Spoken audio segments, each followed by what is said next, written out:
Buenas noches a todos, bienvenidos a la revisión de flebotomía. Vamos a revisar generalidades de la flebotomía, pero son temas importantes para las preguntas del examen, ¿verdad? Vamos a hablar brevemente de lo que es la sangre.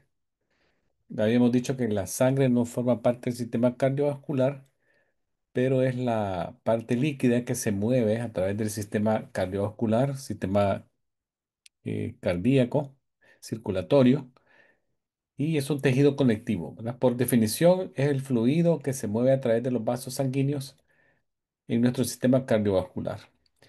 Un adulto humano, promedio 5 a 6 litros de sangre, ¿verdad? Tenemos en el compartimiento, pero también, al igual que el tamaño del corazón, va con el tamaño de la persona, ¿verdad? Entonces, en promedio, diríamos que de 5 a 6 litros. La sangre tiene dos componentes principales, que son la parte líquida, el plasma, y la parte de elementos formados, que son las células sanguíneas, en sus componentes rojos y negros, perdón, rojos y blancos. La parte roja son los eritrocitos o células donde se encuentra la hemoglobina, que es lo que transporta el oxígeno en el glóbulo rojo. Y luego tenemos la parte blanca, que son los que utilizamos de sistema de inmunidad del cuerpo, ¿verdad? Defendernos contra microorganismos que atacan nuestros sistemas. También vamos a encontrar en ese líquido trombocitos, que los conocemos como plaquetas. La función de la sangre es mover oxígeno, mover dióxido de carbono, nutrientes que se absorben de la dieta y hormonas que son secretadas por el sistema endocrino, las diferentes glándulas del cuerpo. Los componentes que dijimos plasma se acepta un porcentaje del 55% y los elementos formados un 45%. De lo que es el plasma, la parte líquida, en su mayoría, aquí le puse yo 90%, es agua. El plasma en su mayoría es agua. Y un componente muy pequeño, 10%, son otras estructuras que encontramos ahí, como pueden ser electrolitos, aminoácidos, grasas, carbohidratos, desechos celulares y gases diluidos. Eso es lo que está en ese pequeño porcentaje del 10%. Ahora, en el adulto, las células sanguíneas, ¿cuánto es la vida media de una célula sanguínea? Bueno, estamos hablando de la célula roja, ¿verdad? Las células rojas, las células blancas son de más corta duración su vida, los glóbulos blancos, pero las células rojas, los eritrocitos, sí tienen una vida aproximadamente de 120 días o el equivalente al 4 meses. Las células que son dañadas antes de los 120 días son sacadas de circulación.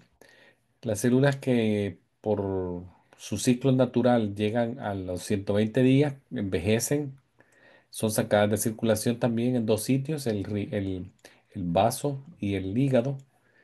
Sin olvidar también que nuevas células son producidas cada día en la médula ósea de los huesos largos. Ese proceso de producir componentes celulares sanguíneos se conoce como hematopoiesis. La hematopoiesis ocurre desde el desarrollo embrionario y llega hasta la adultez, básicamente hasta el momento en que la persona deja de existir, ¿verdad? Hasta que fallece. La hematopoiesis nunca para, lo que sí baja es el porcentaje. A medida una persona gana años en edad, sus sistemas en general, ¿verdad?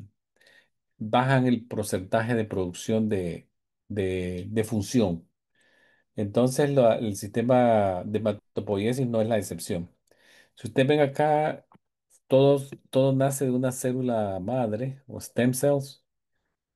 Estas células madres son capaces de diferenciarse en diferentes tipos de células. Aquí lo vemos que se pueden diferenciar en células T del sistema inmunológico, células T, células B que hacen los anticuerpos. Y también tenemos las células que van a convertirse en hemoglobina, en plaquetas y en glóbulos blancos, en sus diferentes variedades. Otra cosa importante que la hormona que necesita el cuerpo para producir hematopoiesis es la eritropoyetina. La eritropoyetina es una hormona que se secreta en el riñón como respuesta a la producción de un nivel bajo de oxígeno. Cuando tenemos niveles bajos de oxígeno, eso estimula la producción de eritropoyetina. ¿Cuándo podemos tener nivel bajo de oxígeno? Personas que probablemente tengan un problema intrínseco de los pulmones, personas que vivan a gran altura, en montañas, zonas altas del planeta, con Bolivia, todo eso. Hay muchas ciudades que están sobre el nivel del mar a una gran altura. Nepal, toda esa zona. Entonces, si la eritropoyetina se secreta más y se producen más glóbulos rojos que ayudan a movilizar más oxígeno a las células. Ahora, vamos a ver la diferencia entre plasma y suero. ¿Cuál es la diferencia? Si ustedes ven, este dibujo nos demuestra un color amarillo, ya sea el plasma o el suero. Básicamente es la parte fluida de la sangre.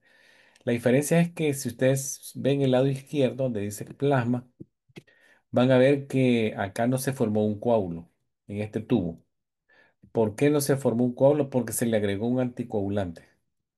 Entonces, al agregarle un anticoagulante al tubo, la sangre no se coagula y cuando se pone en la centrífuga, lo que se separa, la parte flotante es plasma, así se conoce.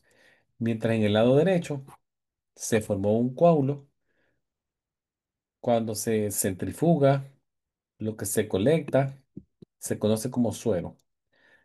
El suero, eh, si ustedes ven, no contiene ya células rojas ni factores de coagulación porque se utilizaron al formar este coágulo. Muchos laboratorios utilizan el suero para hacer las pruebas químicas. La sangre completa, en otro, en esta diapositiva, vamos a ver que es básicamente la sangre que sale del cuerpo de una persona. Cuando se hacen ferias de colectar sangre para fines de colecta de sangre y banco de sangre, los bancos de sangre llegan con equipos móviles a diferentes ciudades y colectan una infinidad de bolsas de donantes voluntarios que dan una cantidad para que las personas puedan utilizar esa sangre para una emergencia, una cirugía, todo eso.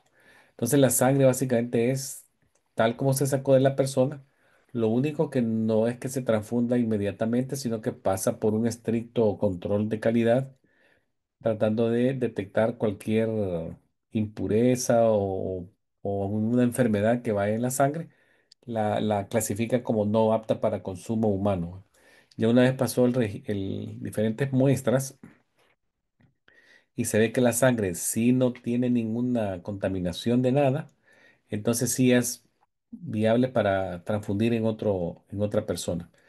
Previamente se ha detectado el tipo de la sangre, si es AB o tipo O, como se ve en esta bolsa. También se ve si es un RH positivo o un RH negativo. En este caso aquí es RH positivo. También si ustedes ven, las bolsas tienen una fecha donde fueron colectadas. Aquí dice 17 de mayo del 23. Y tienen una fecha de expiración. La sangre no es eterna, como cualquier cosa caduca. Pero es bien raro que una sangre llegue a la fecha de expiración porque hay más emergencias que, de lo que uno se imagina. Entonces se utilizan con más frecuencia y no llegan a vencerse en los bancos de sangre. ¿Verdad? Es más, hay una gran necesidad de banco de sangre de donantes. Entonces ahí es donde se exhorta a la gente que si puede donar, que done. ¿Vale? Vamos a revisar un poquito la flebotomía. ¿Qué es la flebotomía? Básicamente la flebotomía es sacar sangre. ¿Y para qué se practica la sacada de sangre? Se practica para eh, fines diagnósticos, cuando el doctor deja una orden para monitorizar a un paciente y ver qué tipo de enfermedades tiene o también para ver el nivel de hemoglobina, cómo están los glóbulos blancos, monitorizar cómo está un tratamiento, si ha bajado la respuesta de los glóbulos blancos. También se puede sacar sangre para banco de sangre y que se transfunda la sangre en otro individuo. También se saca sangre con fines terapéuticos, personas que tienen policitemia. Policitemia es un desorden mieloproliferativo, que es una de la médula, crónico, es crónico de mucho tiempo, en el cual la médula ósea produce una cantidad normal alta de glóbulos rojos. Entonces el tratamiento que se da en algunas ocasiones, ya es muy raro que se haga eso, pero sí todavía se menciona en los libros de texto, que se pueden hacer sangrías, las flebotomías periódicas, para sacarle a la persona de 300 a 500 ml de sangre y con eso se le reduce la cantidad de glóbulos rojos, la cuenta.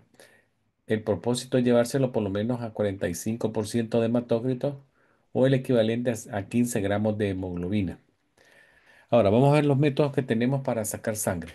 Son dos. Uno es pinchar la vena, lo que se conoce como venopunción. Y el otro es pinchar la piel, que se conoce como punción capilar. Entonces, las dos formas se pueden utilizar, siendo la punción capilar que colecciona menor cantidad de sangre, ¿verdad? Porque son gotas las que se coleccionan. A diferencia de la punción de la vena, que se puede obtener sangre en gran cantidad y llenarse varios tubos a la vez. Ya lo vamos a ver más adelante en un video. Aquí les dejo yo este mensaje que dice salve una vida de sangre. ¿Verdad? Siempre se exhorta, yo siempre exhorto durante la revisión de este tema a algunas personas que si quieren donar sangre, que lo hagan, ¿verdad? Algo bien rápido, en 10 minutos ya se donó una bolsita de sangre y ya están ayudando a salvar una vida en el futuro. Eh, Me voy a regresar. Bueno, vamos a estar acá. Siempre acuérdense que la flebotomía, sacar sangre, es un procedimiento invasivo, ya sea se saque a través de una vena o pincharle un dedo a alguien o un talón a un niño. Siempre es invasivo porque voy a físicamente a pinchar algo, pues. Entonces no olviden que siempre verifiquen el nombre completo de la persona y su fecha de nacimiento, de inicio, antes de empezar a hacer cualquier cosa. Y posteriormente se vuelve a revisar que las etiquetas que le voy a poner al tubo de sangre de esa persona son las de él. Y se le vuelve a revisar el nombre completo, la fecha de nacimiento a la etiqueta antes de poner la etiqueta en el tubo con sangre de esa persona. ¿Ya? Antes y después, no lo olviden. Ahora, también tenemos diferentes transportes y manejo de especímenes o de muestras. Hay unos transportes que son rápidos, que tienen que hacerse, por ejemplo, de manera rápida y el tiempo de espera tiene que ser breve. Hay algunas que se llaman STAT, que son desde que se saca la sangre hasta que se da la respuesta, 1 hora o menos. Luego vienen otros que son as soon as possible, ASAP, que son por lo menos de 3 horas. Y los de rutina que no tienen mucha prisa, ¿verdad? Que se pueden hacer hoy y los reportan mañana. Pero eso hay que saber eso cuando algo es urgente, cuando algo es no urgente. También la temperatura, algunas muestras se tienen que transportar en frío, como son los gases arteriales. No hay que agitar la muestra, sino que solamente moverla. El movimiento solamente, el propósito es que se mezcle el aditivo, el químico con la sangre. Algunas muestras también no se tienen que exponer a la luz, se tienen que proteger directamente de luz. Y el método de la centrífuga, ustedes lo van a conocer si trabajan en un laboratorio de flebotomía exclusivo.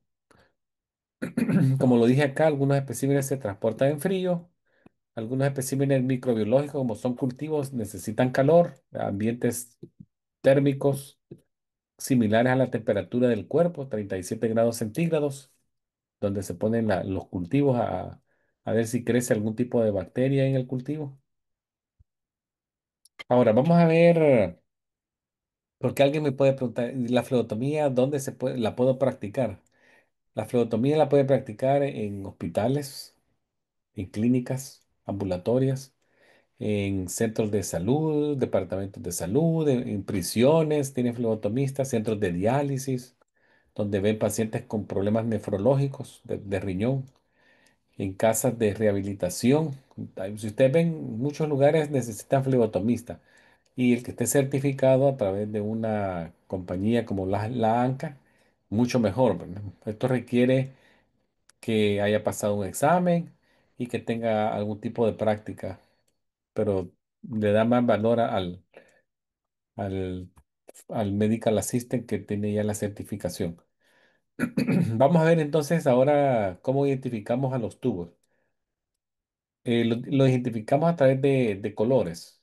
Se identifica el aditivo que está dentro del tubo, difiere de tubo a tubo, pero si tuviéramos un tubo con un aditivo y otro con otro aditivo, pero todos son transparentes, ¿cómo sé yo qué hay adentro? No sé. Entonces se utiliza un código de colores.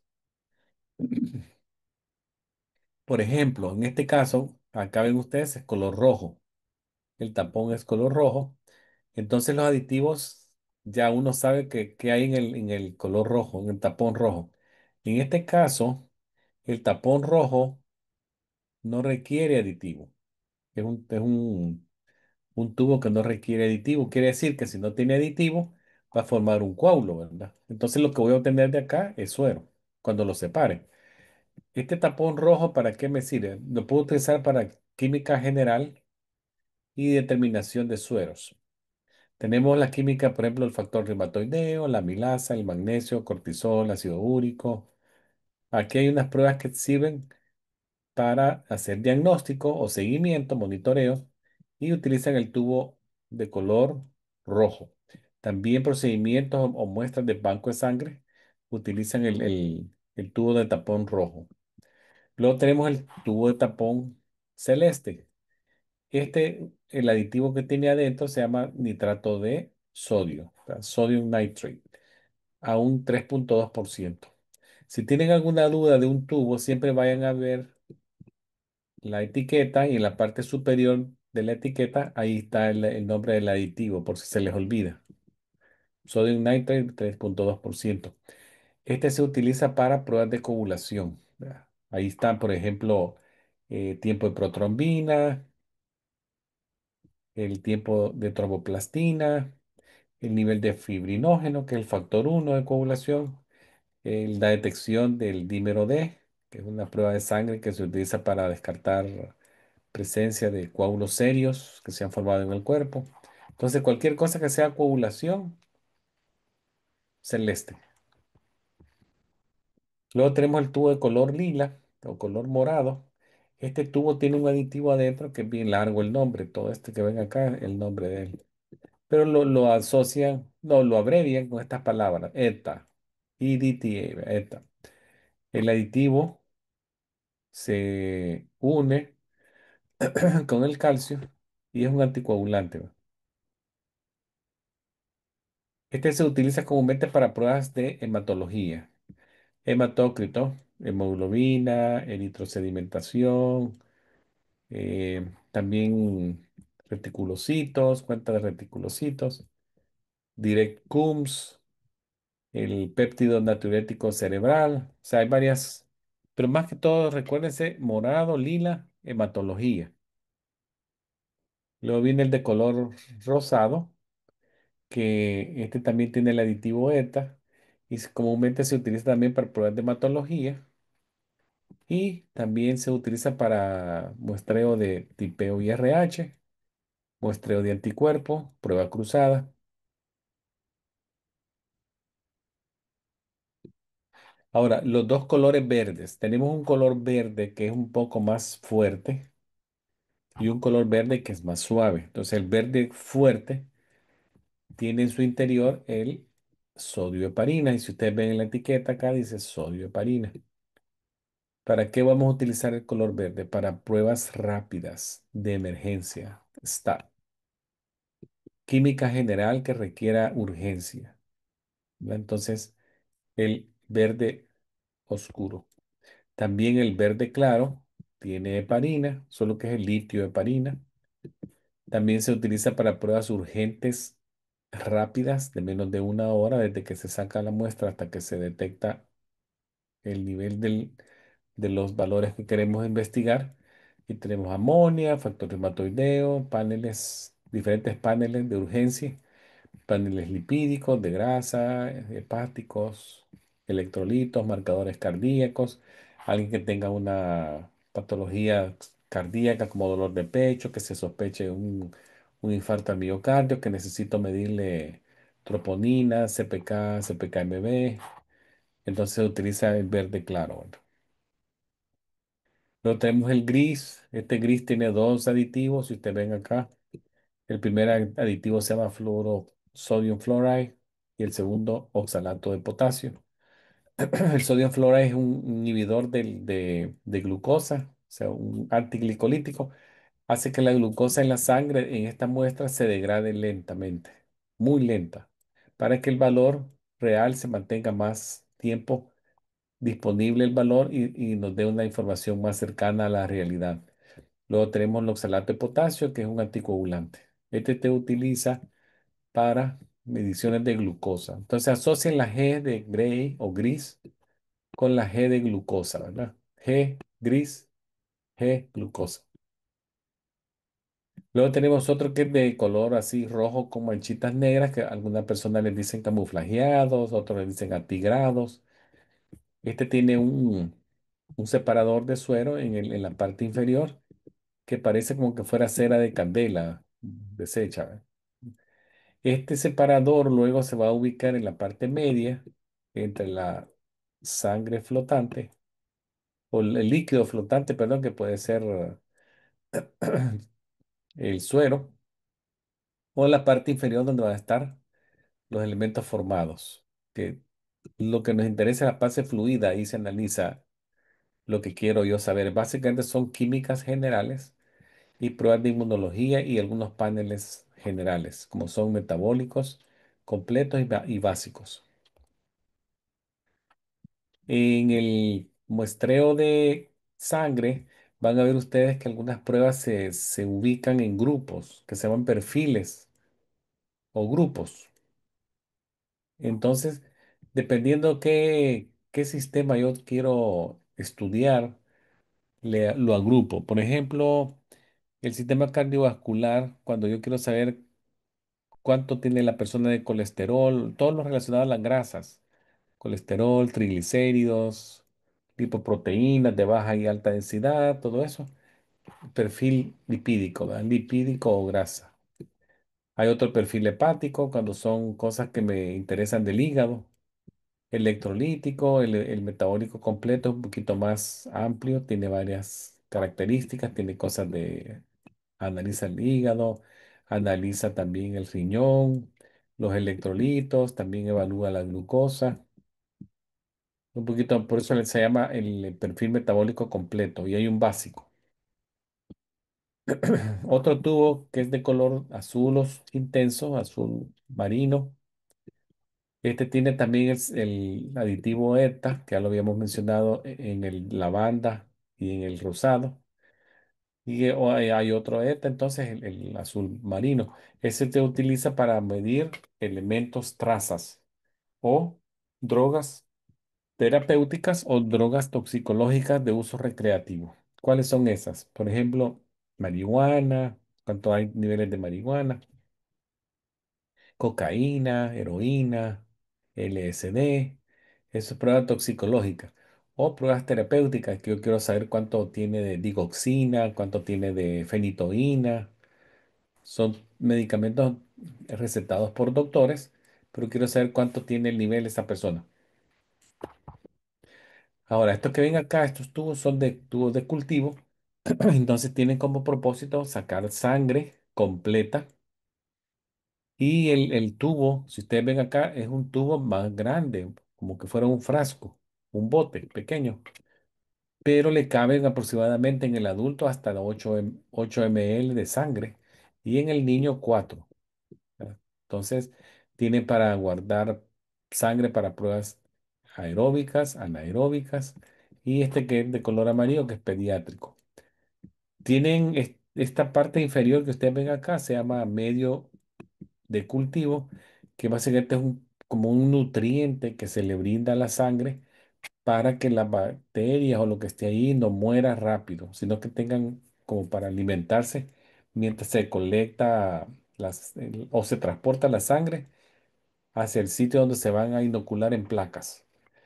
Entonces, siempre cuando se colecta sangre para cultivo de sangre, ya viene un kit o un equipo ya preparado para la colección. Es más fácil hacerlo de esa manera. La técnica de limpieza es un poquito más estricta que la técnica local de, de flebotomía, que solamente ocupa una toallita con alcohol. Acá se ocupa la toallita de alcohol, pero también se puede utilizar yodo o un alcohol más potente, más fuerte. Vamos a ver que estos tubos también vienen de diferentes áreas del cuerpo. Por ejemplo, en Estados Unidos, comúnmente en los hospitales, existe un protocolo que es común a muchos hospitales. Y esto incluye sacar sangre completa de varios sitios. Por ejemplo, en el set 1 podemos decir que es el minuto cero. Se puede sacar de la fosa antecubital izquierda, digamos. El set 2 se saca de la fosa antecubital derecha, del otro lado. Y un set 3 que es a los 90 minutos, se saca de otro sitio. También los tubos van a ver ustedes ya cuando estén en el laboratorio o en la clínica, que hay un orden en el cual se tienen que sacar. El uso correcto de ese orden para la punción de vena es bien importante.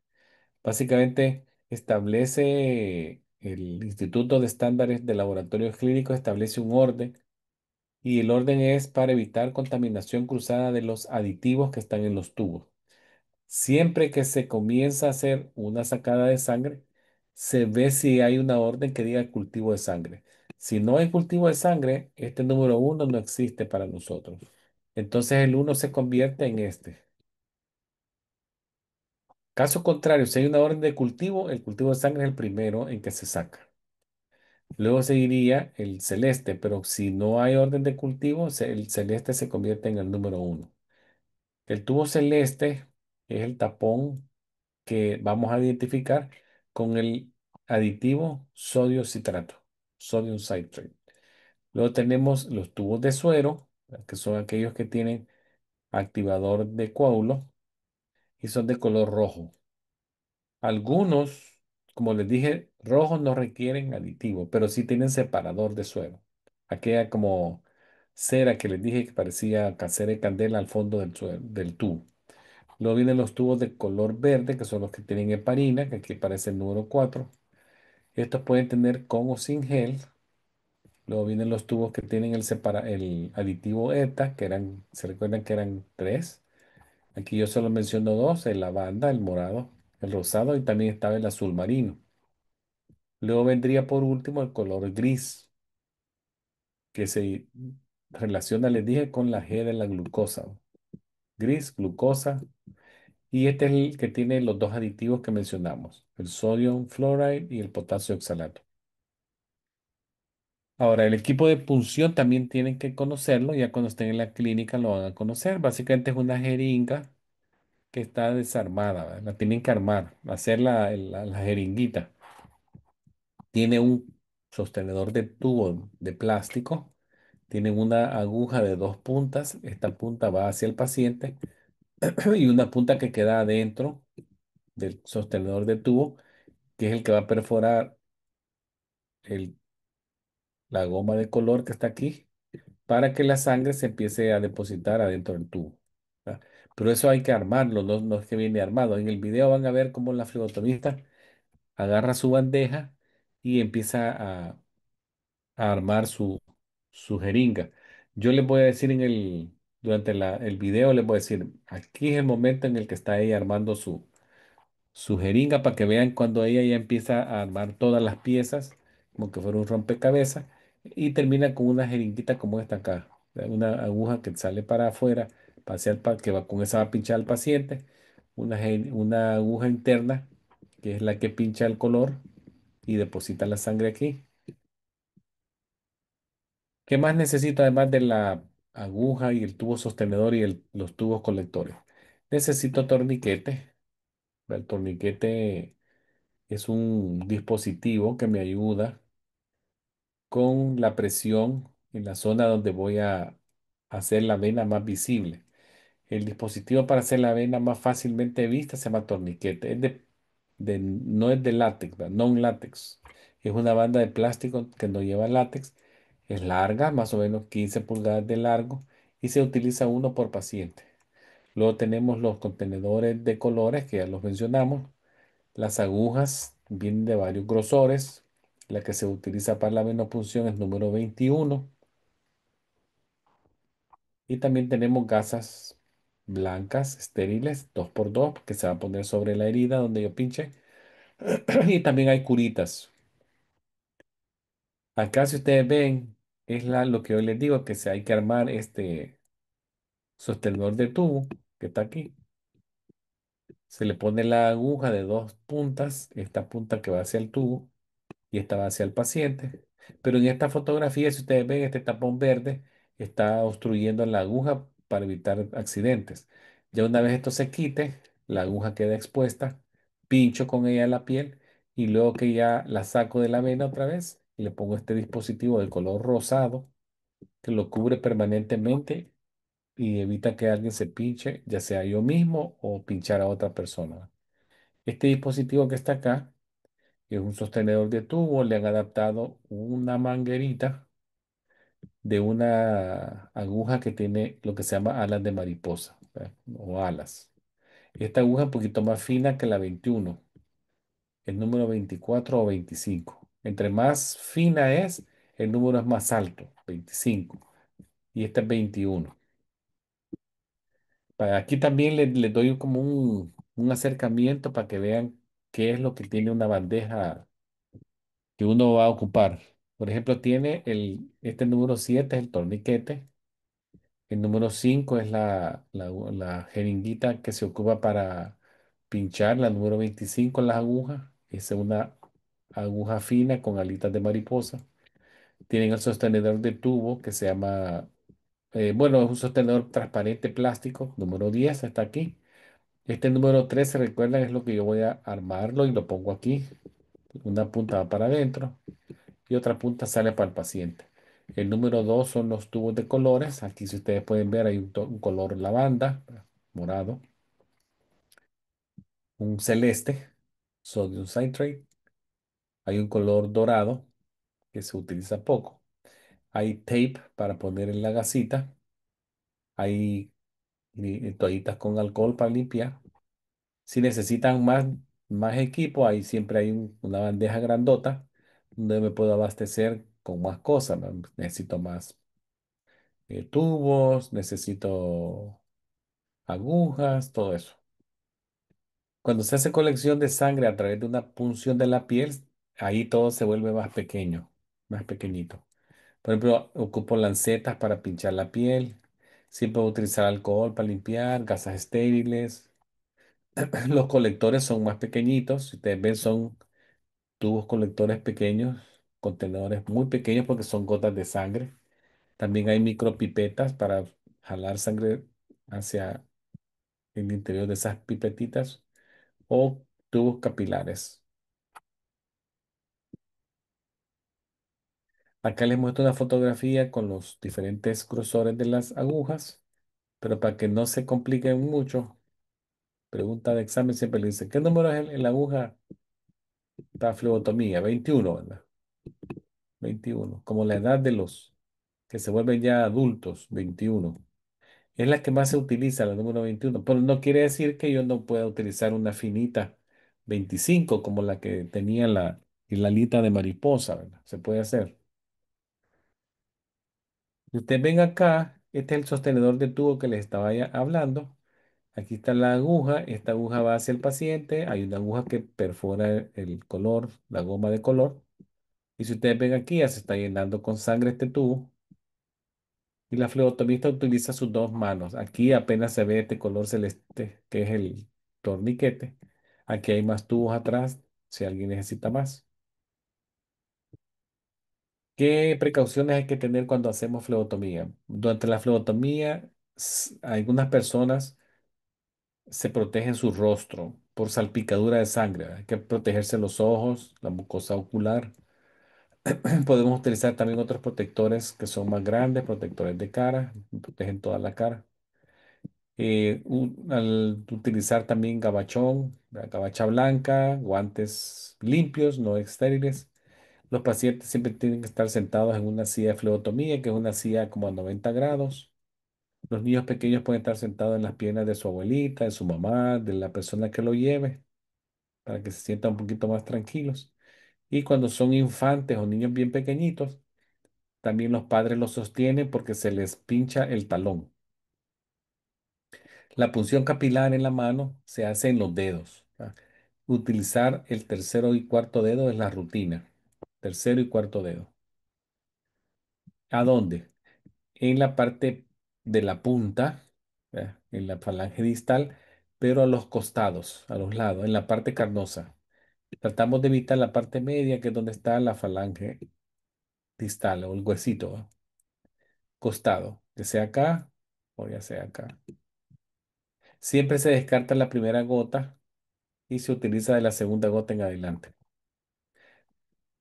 Si se va a hacer pinchón de los talones, los niños, más que todo, se le pincha los talones. Se hace evitando también la parte media del talón, porque aquí está el hueso calcáneo.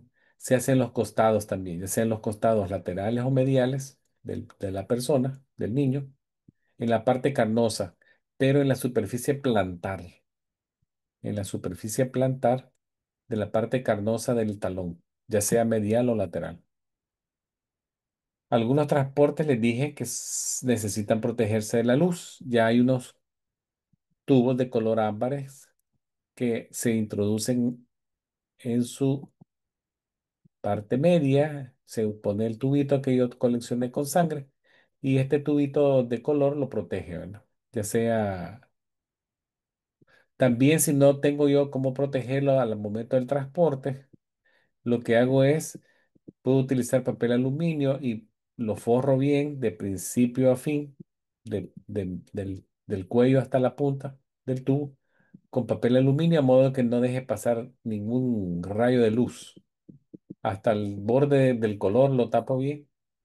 Aquí les doy yo algunos nombres de unas pruebas que necesitan protegerse de la luz, ¿verdad? Ahora, si ustedes es primera vez que van a hacer flebotomía, tendrán la curiosidad dónde la voy a hacer. No se preocupen, cuando ustedes lleguen a la clínica o al laboratorio les van a dar, pero para tener ya un adelanto, la parte de anatomía, la parte física del brazo que yo utilizo es la zona que se conoce como zona antecubital, fosa antecubital. Esa fosa o pliegue está entre el antebrazo, tenemos la mano, el antebrazo y el brazo. La unión del brazo y el antebrazo, esta es la fosa antecubital. Entonces ahí es donde yo voy a pinchar para sacar la sangre. Ahí hay tres venas, pero la que me interesa a mí es la que conecta estas que son largas. Entonces, si ustedes ven, se forma como que fuera una H, una letra H, pero en la zona antecubital. Si yo relaciono la vena que está con relación al quinto dedo, o sea, el meñique hacia arriba, esa se llama basílica, vena basílica. Y si yo relaciono el primer dedo hacia arriba, esa se llama cefálica. Y la unión de la dos, esta acá es la mediana antecubital, que es la que quiero pinchar, ¿verdad? Cuando ustedes ponen el torniquete, van a ver que esta mediana cubital como que se infla y se ve más fácil. Acá tienen la cefálica, la basílica, pero estas dos no las pincho. Si yo voy por esta, por la mediana cubital, en la fosa acá. Ahora, la pregunta del millón, ¿y si la quiero hacer en la mano, qué pincho en la mano? En la mano se puede pinchar la parte de atrás de la mano, no la parte de la palma, sino que la parte de atrás. Si ustedes en este instante en su casa ponen su mano con la palma hacia abajo, hacia la mesa donde estén sentados, enfrente de ustedes, van a ver que les queda la parte de atrás de la mano y ahí las venas son bien fácilmente visibles. Esas son las que se llaman metacarpal dorsal, o sea, metacarpal de atrás. Entonces los huesos que vienen de la muñeca hacia los dedos se llaman los metacarpos. Entonces esas venas que están ahí se llaman metacarpales dorsales y son las únicas que puedo utilizar para punción. No se permite pinchar venas de los dedos y venas en el espacio de la muñeca, solo en la parte de atrás. Les voy a poner esta foto que les va a dar un poquito más de visión de lo que estamos hablando. Si ustedes ven acá, esta mano está con la palma hacia abajo. Le han puesto un torniquete en la zona un poquito superior a la muñeca para hacer más visibles las venas de la región metacarpal dorsal, ¿verdad? Estas son las que se pueden pinchar. Acá les pongo otra fotografía donde ya canalizaron una vena metacarpal dorsal y está sacando ya sangre utilizando una aguja número 25 con alas de mariposa y un conector largo hacia el tubo. El tubo aquí no se ve, pero aquí tendría que estar el tubo. Vean esto que está acá, que es una secuencia de fotos y luego viene el video que quiero que le pongan atención, más al video que a la foto, porque este solo es como un refrescamiento de lo que viene. Siempre identifica al paciente, ¿verdad? Nombre y apellido, fecha de nacimiento, aseo de las manos. Si ustedes ven acá, la persona está armando el equipo, el tubo lo va a poner con su aguja interna y una aguja hacia afuera. Luego ya ubica la zona donde quiere pinchar, ¿verdad? Dijimos que era la zona anticubital. Siempre el torniquete se coloca a una distancia de 3 a 4 pulgadas por arriba, el equivalente a 8 o 10 centímetros. Ya una vez se determinó, el torniquete, si ustedes ven, hace la vena más infladita, más fácil de ver. Acá teníamos, dijimos, la basílica, aquí está la cefálica y una vena que viene aquí como conectando en la mediana cubital y esa es la que yo quiero agarrar. Si ustedes ven esta foto, ya está pasando sangre al tubo, aquí ya está casi lleno el tubo de sangre. Entonces es el momento de quitar el torniquete. El torniquete no se puede dejar más de un minuto. Hay que ser bien certero en la pinchada de la aguja, de la vena, perdón, y ya retirar el torniquete. Si ustedes ven, la aguja nunca se suelta, porque aquí este personaje tiene con su mano derecha sostenida para que la aguja no se salga de la vena, y con su mano izquierda libera el nudo y quita el torniquete. Ya una vez el tubo se llenó, si ustedes ven, lo agito suavemente y ya saco la aguja de la vena, pongo el dispositivo, aquí ya está cubierta la aguja para no pincharme yo, y lo descarto en el basurero. Y si ustedes ven, ya reviso que tenga el nombre correcto del paciente y ya le puedo poner mis iniciales. Vamos a ver este video entonces para que le den una revisión a este video. Vamos a ver.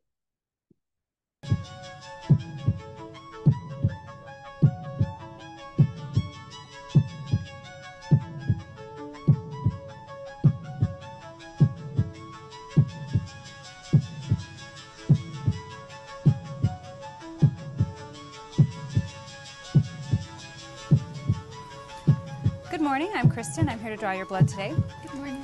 Could you please state your name and date of birth? Pat White, November 11th, 1986. Thank you. Have you had anything to eat or drink in the last 12 hours? Not since 9 last night. Thanks. Do you have any questions? No. All right, it will just take me a minute to get everything set. Blood collection by venipuncture is one of the most common procedures performed in a healthcare setting. Common, but also complex, requiring knowledge and skill to assure the accuracy and integrity of the samples drawn and to eliminate risk to both patient and healthcare workers. The first step is to accurately ID the patient using at least two forms of identification. Does the name and date of birth on the requisition form match what the patient is telling you? Does it match what is on the patient ID wristband? Has the patient followed special orders, such as fasting prior to blood draw? Address the inconsistency first with a requesting physician or healthcare worker on duty. But if the given information does agree, it's time to prepare yourself and the patient for a successful blood draw using proper standard precautions. The phlebotomist washes and then dons a clean pair of gloves before proceeding. Make sure alcohol prep pads, gauze, tape, the correct gauge needles, and required evacuated collection tubes are within easy reach for you, but out of the reach of the patient. Then speak reassuringly to the patient as you position him for the draw. I'm all set here. If you'd please straighten your arm. It'll just take a moment while I apply the tourniquet. Applying a tourniquet slows the flow of blood in the veins and increases venous filling, thus making the veins more prominent, easier to locate, and easier to enter. However, leaving the tourniquet on for longer than 1 minute may affect laboratory test results and should therefore be removed and reapplied if the procedure will take longer than 1 minute. Use your fingertip to palpate the antecubital fossa. To locate the median cubital vein, palpation helps determine the direction of blood flow in the vein, to gauge the vein size and depth, and to estimate its tendency to roll. It also helps differentiate veins from arteries. Unlike veins, arteries have thicker feeling walls and are more elastic to the touch. Use an alcohol prep pad to cleanse the skin around the site. In a fluid, circular motion, swab from the center to the periphery of the site, being careful not to drag the pad back across the cleanse field. Let the area air dry. Uy, perdón.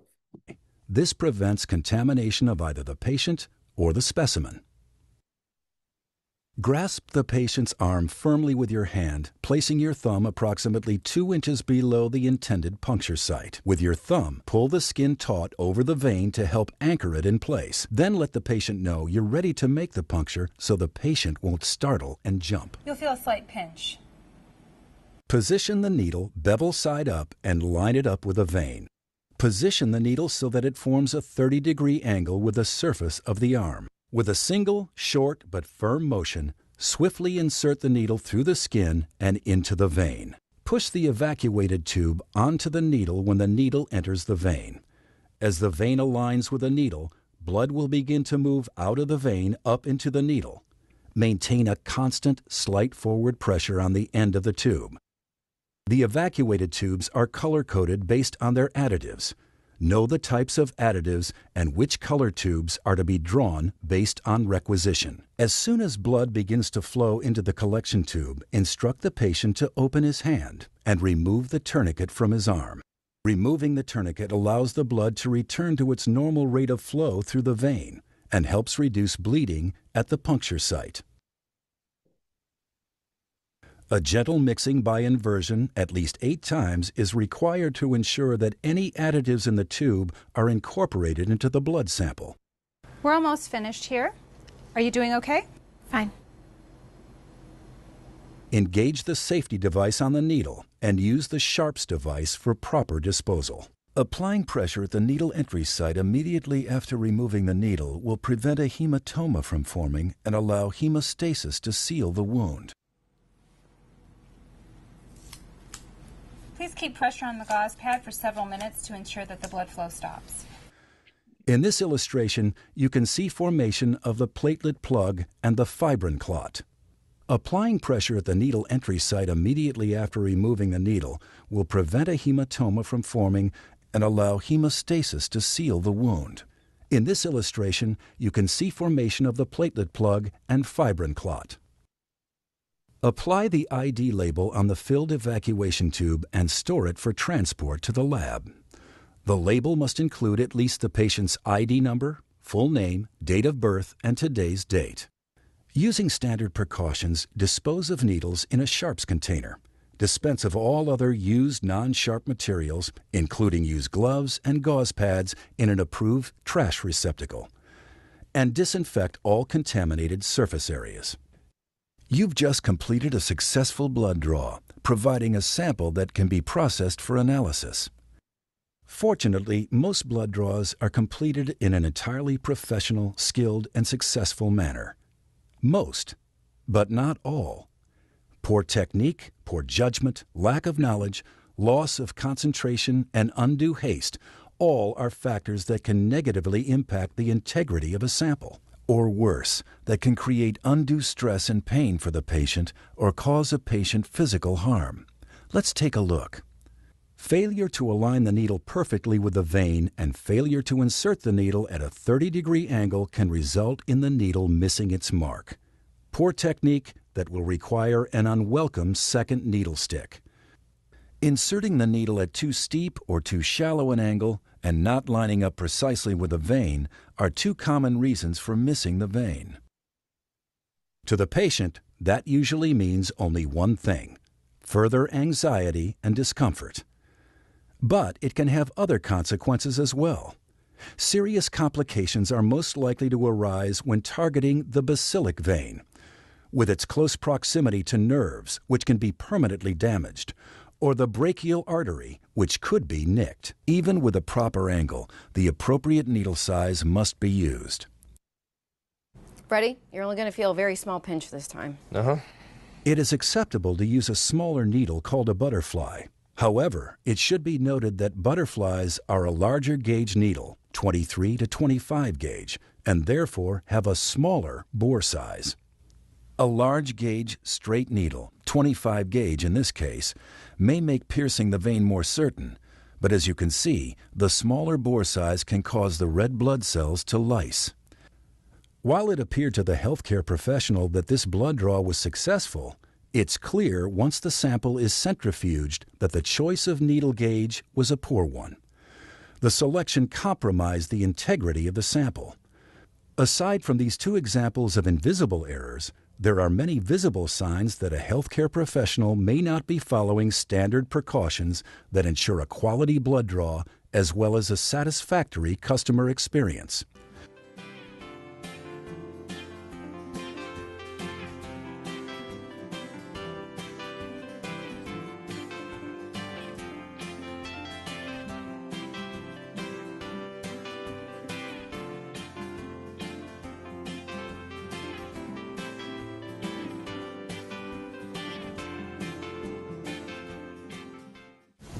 All right, you're good to go. That's it? Yeah, I just need to put some tape on it.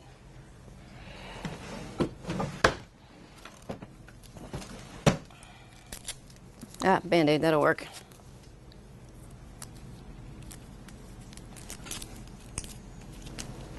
What about this? Oh. You're good to go. Good to go? Not necessarily. Failure to apply pressure on the puncture site immediately following removal of the needle can cause bleeding from the vein into the space around it, forming a hematoma, a collection of blood under the skin surface that will become bruised in appearance and painful to the touch. There are many times, of course, when a single blood draw involves more than the collection of a single sample. You may be required to collect as many as 10 tubes in a single draw, and this requires even greater skill and careful planning to complete successfully. Two keys to a successful multiple tube draw must occur in the planning stage. You need to determine which gauge needle will be appropriate for all tests being requested, and you need to plan the order of the draw to assure the integrity of all samples.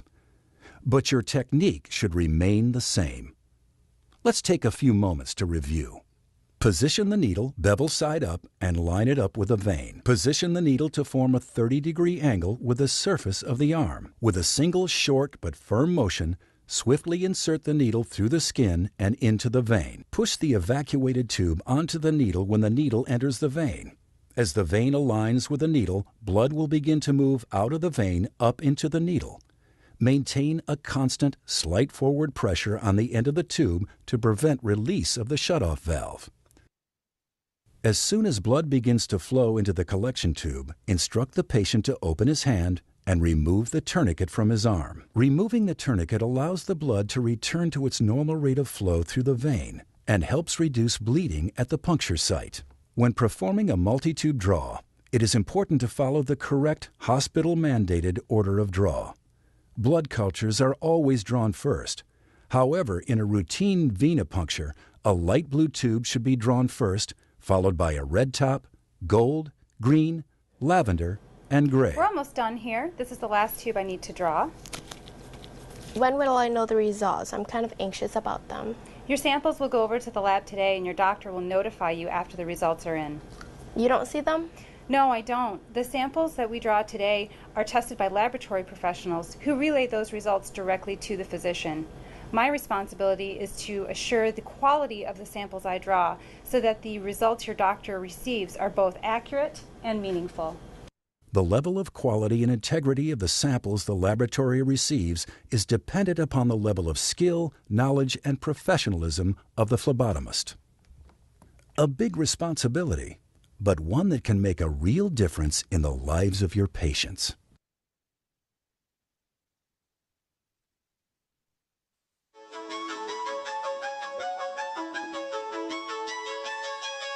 Bueno, entonces vimos lo que es la flebotomía en tres tiempos. La primera era con una sola orden.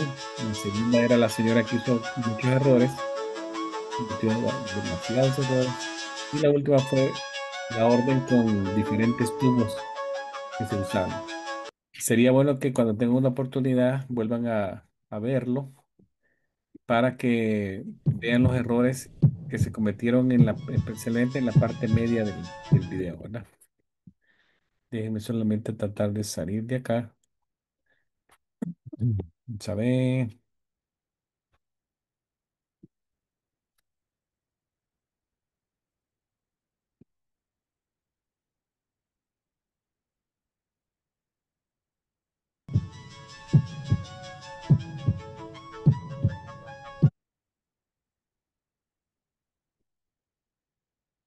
Espérenme un segundito, no sé cómo sale.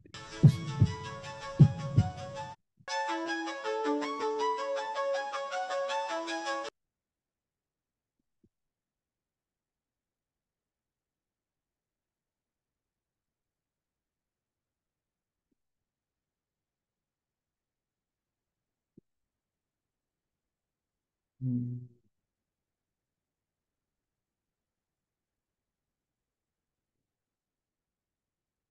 estoy tratando de salir, doctor. Ok, vamos a hacer una pausa ahí. Sí, doctor, para ver lo que salgo. Bueno, vamos a ver ahora lo que es el etiquetado de la muestra. En qué momento yo le pongo la etiqueta a a la muestra? Esto se hace una vez ya los especímenes fueron colectados de manera correcta y la mayoría de veces las computadoras tienen un programa, el programa electrónico médico, que algunos de ellos ya elaboran las etiquetas, solamente son para pegarlas en el tubo. Lo único que tiene que hacer el asistente médico es verificar que la información es la correcta, ¿verdad? Verificar es responsabilidad, validar que la información es la correcta antes de poner esa etiqueta en el tubo. Eso es bien importante. Entonces los tubos tienen que quedar la etiqueta en forma longitudinal a más o menos 1 centímetro del borde de color. Si ustedes ven acá, esta es la manera correcta, la parte inferior derecha. Todas estas de aquí arriba son incorrectas, las que están acá. Vean, si ustedes ven acá, las etiquetas están sobre los colores, eso es un error. O también están transversal, acá está todo bajado el código de barras, transversal. Entonces tiene que ser longitudinal a 1 centímetro más o menos del borde del color. La posición de los pacientes ya la habíamos hablado, la mano tiene que estar apoyada sobre una superficie firme, la mano extendida, palma arriba, y se utiliza el tercero y cuarto dedo. En los niños pequeños habíamos dicho que pueden estar sostenidos por sus padres o personas que lo llevan y se los pueden sentar en en las piernas. Los niños más pequeños también tienen que estar sobre una superficie sólida, una como mesa, y su talón tiene que estar también sostenido por seguridad del niño y un poquito de declive en relación a su torso. La piel, siempre que hagamos punción, siempre vean que la piel esté sana, de color sana, que no haya ningún rash, infección en la piel, que haya una cicatriz grande en la zona, cortaduras, úlceras cerca, sino que tenga que ser una piel sana, de color sano. Si queremos, si quisiéramos hacer un frotis, se puede, claro que sí. Se necesita para ello una laminilla limpia. Coloco una gota más o menos 2 centímetros de uno de los extremos, a 1 o 2 centímetros, y con otra laminilla limpia, pongo la laminilla sobre la gota, sobre acá, y la laminilla tiene que estar en un ángulo en relación a la base de 45 grados. Posteriormente muevo la laminilla hacia el otro extremo, desplazando la sangre de manera firme o de manera un poco suave, y de esa manera puedo obtener frotis finos como este, o un frotis espeso como el de la derecha, ¿verdad? Entonces, 2 laminillas para hacer un frotis de sangre periférica. ¿Qué puede complicar una flebotomía? Uno es que se forme un hematoma, que es la sangre que queda por abajo de la piel y que luego se cambia de color y se ve el morete. Que haya alergia al látex, aunque bien raro ahora se utilizan guantes de látex, pero siempre preguntemos a los pacientes si tienen alguna alergia. Que se haga una lesión de un nervio, ¿verdad? Nunca pinchemos la zona de la basílica, que es la parte medial del antebrazo, sino que es la cubital media, ¿verdad? Acá ya lo habíamos dicho. Infecciones, muy raro, menos del 1% puede haber una infección. Siempre recuérdense de limpiar la zona donde vamos a hacer la venopunción. Y el movimiento dijimos que era del centro para la periferia, ¿verdad? Para afuera. Que el paciente diga no, no podemos forzar a nadie. Si el paciente dice no, respetemos su decisión, solamente documentelo en el expediente que el paciente declinó hacer el procedimiento y no se quiso dejar sacar la sangre. Otra cosa es que el paciente se desmaye o pierda un poco la conciencia, ¿verdad? Se desmaye o literalmente pierden la conciencia en ese instante. Muchos pacientes tienen ya ese antecedente, ¿verdad? Prestemos la atención. Si el paciente nos dice que se ha desmayado en otras veces, hagámosle caso, no dudemos de él, nunca le demos la espalda y observemos signos de que puede venir algo, por ejemplo, que se ponga pálido, que empiece a sudar profuso, que empiece a respirar rápido o que se vea ansioso o nervioso, ¿verdad? Si el paciente expresa eso, pongámoslo mejor en una posición reclinable, en un asiento reclinable. Ya les voy a mostrar una mesa reclinable en la siguiente diapositiva. O si el paciente se me desmaya, ya yo con la aguja adentro, no hay que entrar en pánico. Primero es de quitarle el torniquete. Esta señora ya va a quitarle el torniquete al paciente. Saquemos la aguja, pongamos el dispositivo de seguridad y quedémonos con el paciente a un costado, ¿verdad? Atendiéndolo, dándole apoyo. Esto va a pasar.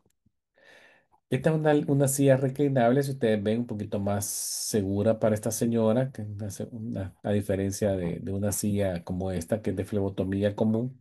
Esta tiene un poquito más seguridad, ella está más sentada, más cómoda y menos chances de que se vaya a caer.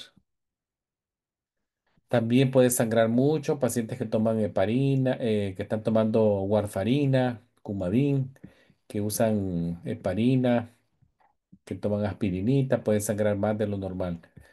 También que tengan un endovenoso pasando, puede pasar eso también. Que el paciente tenga una debilidad por una parálisis de un derrame, no utilicemos el lado donde tiene la debilidad. Si el paciente tiene una fístula de hemodiálisis, tampoco podemos utilizar ese lado del brazo, nos vamos al otro brazo. O que tenga algún problema de drenaje linfático, que donde el brazo está todo hinchado, también es una contraindicación. Aquí les muestro yo, esta es una fístula arteriovenosa que muchos pacientes la utilizan para hemodiálisis. Este brazo es el brazo izquierdo, no se podría usar. Bueno, si tienen una línea endovenosa pasando el suero, no se puede utilizar ese brazo, pero si no tengo opción más que utilizarlo, tengo que pinchar en una posición inferior a donde tiene la línea, ¿verdad? Porque cualquier pinchón superior va a estar hemodiluida la sangre, va a estar un poquito diluida por el suero y se supone que la parte inferior va a estar un poquito más concentrada.